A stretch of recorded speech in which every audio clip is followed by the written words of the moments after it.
Okay, so this is where we've got to with regards making our set of dentures. Then we've done the occlusal registration stage, so we've got the right vertical dimension, closed down to the correct vertical dimension. The block's been adjusted with the condyle in centric relation, so we want to make sure that we're recording this with the condyle up in centric relation, hinging down to that correct vertical dimension that we've established on the occlusal registration rims. At the same time, we've done the other bits and pieces that we need to record, got the occlusal plane parallel to the anatomical line, got the lip support. This is how it looks on the registration rims. These have been located together with some silicone bite registration material. We've recorded the centre line. The other lines there are just for verifying clinically that we've got a consistent position. These should all fit together nicely in the models without any interference, particularly at the back of the models. So there shouldn't be any contact between the heels of the models or between the base plates of the registration rims. And we're going to want to mount this on an articulator like so. And that's so that we can maintain the vertical dimension, and then we can use the articulator to move the models through the excursions, opening and closing and so on. There's a variety of articulators that we can use, ranging from this, which is a simple hinge articulator. I haven't got one mounted up on here, but that simply moves the models away from each other and closes back down. We have plasterless type articulators like this, which allow us to just screw the models into position. You can see the hinge mechanism on this articulator, which is going to allow us to open and close and go into some lateral and protrusive excursions as well. There are numerous types of plasterless articulators. This one's the Galletti style articulator. You can see that it's got the hinge in an unusual place, and we can pop the models on here, and these screw into place with these brass screws. So these are used quite commonly because they save us having to use plaster to attach the models onto the articulator, and we can go ahead then and set the teeth into the wax rims. We're going to use an anatomically correct articulator. So this is the one that we've got. This is a Gerber condulator. Happens to be a semi-adjustable. The condular angle is just set at 30 degrees, so it's doing the same thing as an average value articulator. It's anatomical because which means we can get the models in the correct place in relation to the hinge using Bonwill Triangle, which is this equilateral triangle between the condyles and the tips of the central incisors, lower central incisors. And that pin at the front just shows us where the central incisors should be. As you can see on this setup, so this is a dentate case, you can see that the teeth are at the tip of this little pin, so that gives us this average position of the models in relation to the condyles, and it's attached on with this plaster material. It's just on some plasticine on the lower, just to hold it into position while we put the plaster on the model to connect it to the articulator. And then we've also got to show you what we can do if we want to be a little bit more accurate. We can use a facebow recording or a facebow registration to get the actual distance between the model and the condyle correct, and it also helps get the occlusal plane correct and the incisal plane angle correct. This is again a dentate model. It gets plastered onto this articulator onto a little mounting plate which allows it to be removed.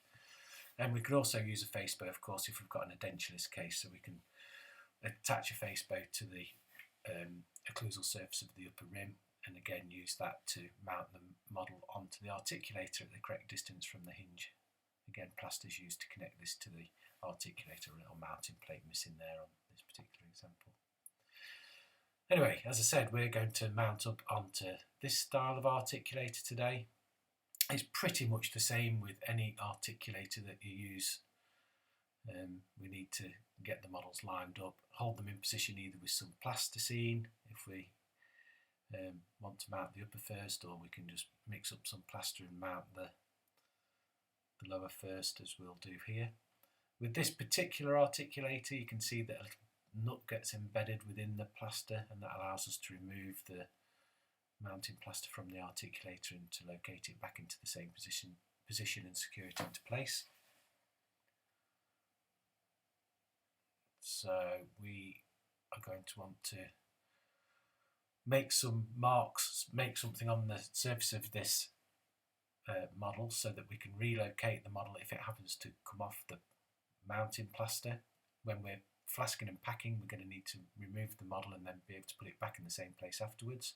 So we can either put some little grooves in the top of the model, or I tend to put chamfers all the way around the model. So pop the model down on the bed of the model trimmer, just make a cut across the front and one down each side, and then these will allow us to locate the model back into the plaster if we take the model off the plaster at a later stage. You can put a chamfer across the back of the model as well. I often don't bother with that one just because it makes it difficult to put the plaster on the articulator, you'll see in a second. In this case I will put one on. I usually, when I'm casting my secondary models, I would make these cuts at that point, and then I'd have to come back at the articulating stage and use the model trimmer. So same thing for the lower, give them a rinse off, make sure everything clunks back together nicely. Just making sure it's symmetrical, doesn't need to be particularly. So we're ready to go now. We can put all these bits and pieces back together, and then we can get these mounted on the articulator. So what we need is some plaster of Paris. So we mix that up so it's a relatively thick mix. We want it to support the weight of the model. You want to use it, once it's mixed, you want to use it pretty soon so that it's nice and fluid, so we're going to be able to get the plaster to flow around the nut in this case, or onto a mounting plate nicely and into all the nooks and crannies on the model, so that we're created for relocating for the split cast technique. The split cast technique is this term used for making these grooves or chamfers on the model to allow the model to come on and off the mounting plaster. So we can just mix some plaster up like so. As you can see, it's a relatively thick mix.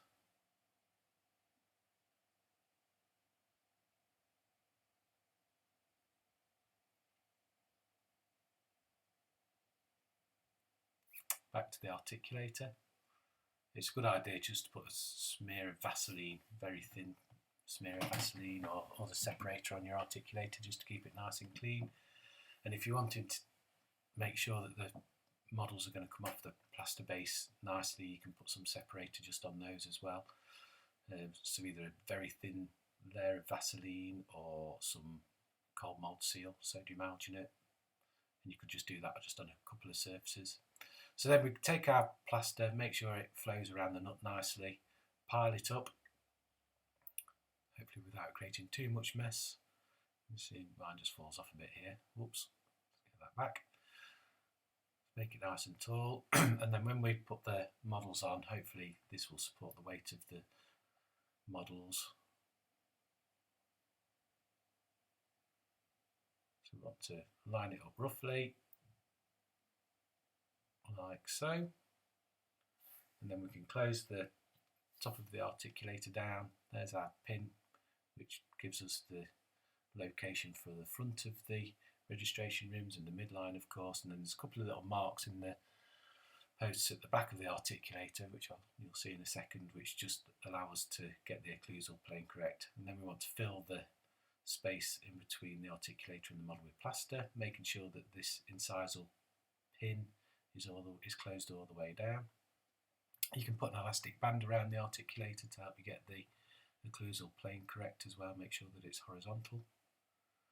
So we want to just fill the gap up between the articulator and the model now, just using the back of a spatula or a plaster knife, just like so. And you want to do this relatively gently, just so that you're not moving the models around. You can see those notches at the back of the articulator now, which are used to level up the occlusal plane. Mine looks like it wants to come down a little bit on the patient's right, so I'm just adjusting that. And now we can finish putting the plaster around, nice and gently. Just pushing it into position. I'm not worried about making it ever so neat. I'm going to tidy it up on the model trimmer once the material's set. Take the excess off where I spilt it earlier.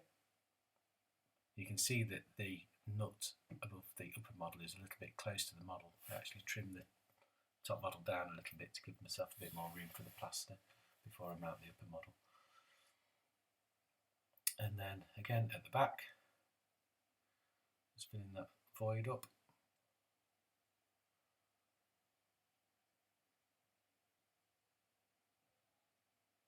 And then once we're happy, we can just leave it alone to set. If you're slick, you can mount the top model at the same time. It's a little bit more hair raising. Here we've got the lower one complete, and we can go ahead and mount the upper model. So I'm just pulling the pin out so that we can open up the articulator. And then I'm going to have a nice mix of plaster again, and we can repeat that for the upper model. So here we go again, a second mix of plaster. I've trimmed the upper model a little bit to give myself a little bit more space for the plaster. Let's go around that nut. So a bit of plaster on the model to start with, a little bit around the nut.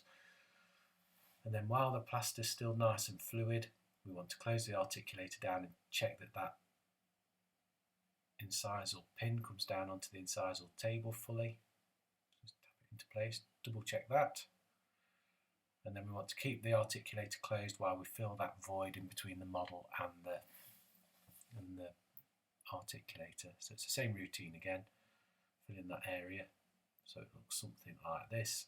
Again, it doesn't matter if it's a little bit messy because we can trim it up on the model trimmer afterwards. So a little bit of extra plaster, filling that void in the same way as we did for the lower model.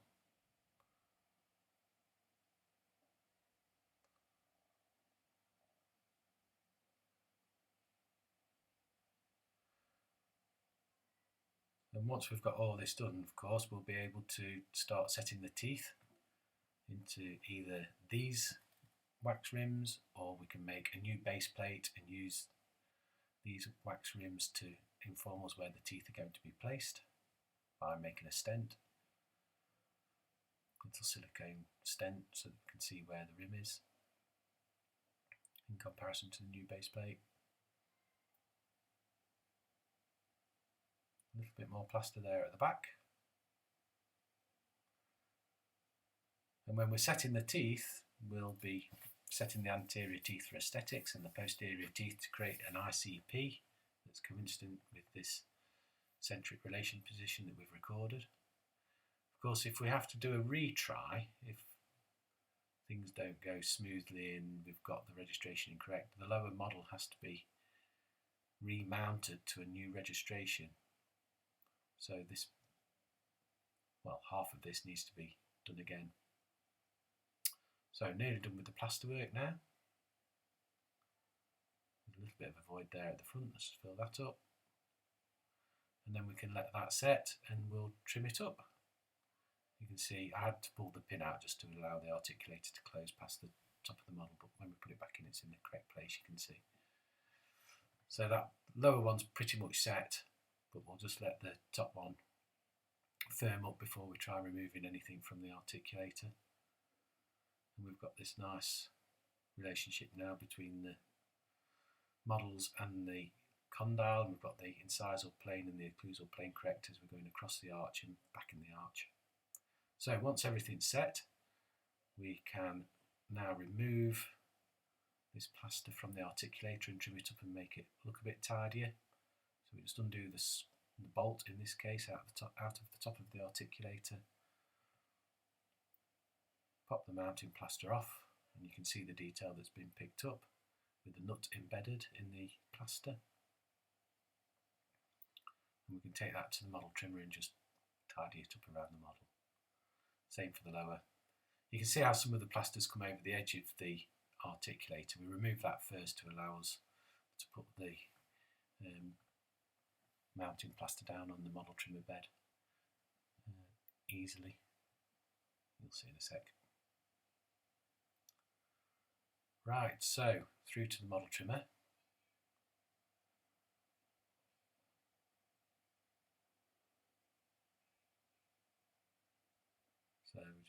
pop that on, get rid of the bits that are hanging down to start with. So those bits, just trim those off. And then we can pop the mounting plaster down on the table of the model trimmer and then just whiz round the model,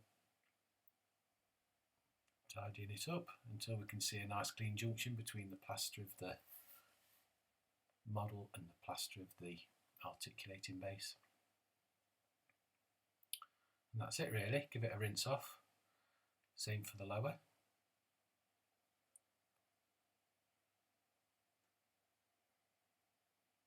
Trim off the bits that are hanging over the edge. Like so, one done.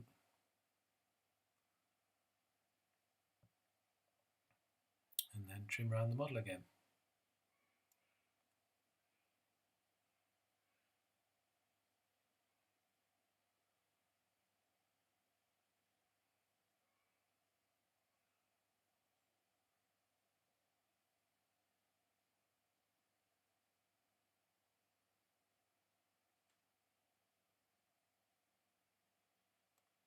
Okay, that's about the size of it, a little bit more.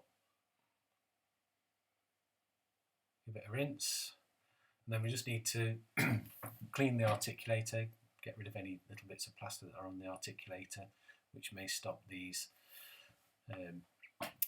mounting blocks going back into place snugly.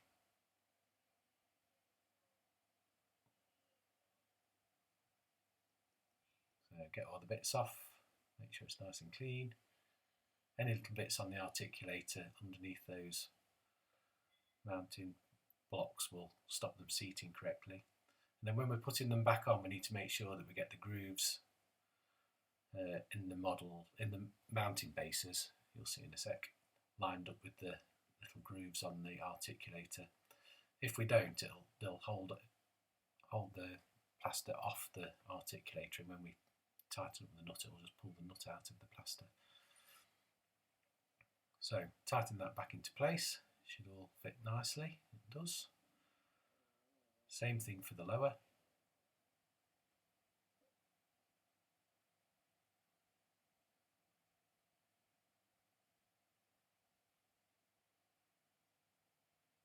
Pop that back into place. And now we've got our models mounted at the correct vertical dimension, and we've got the correct relationship between the mandible and the maxilla, with the condyles in centric relation, and we're ready to go. Now that vertical dimension is being maintained by the incisal pin at the front. If we adjust that and we take the blocks away, we can lose the vertical dimension, so it's a good idea to keep a record of that vertical dimension that we've got. Andrew Brook taught me this up at UCLan. Top tip. Just give me a few top tips, we'll mention those as we go through. So if you get a set of dividers, put a mark in the upper model,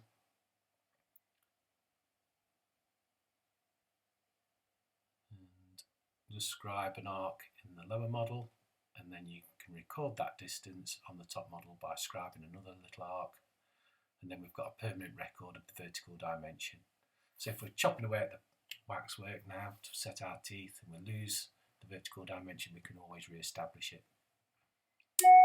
Okay, so that's about it. Thank you very much.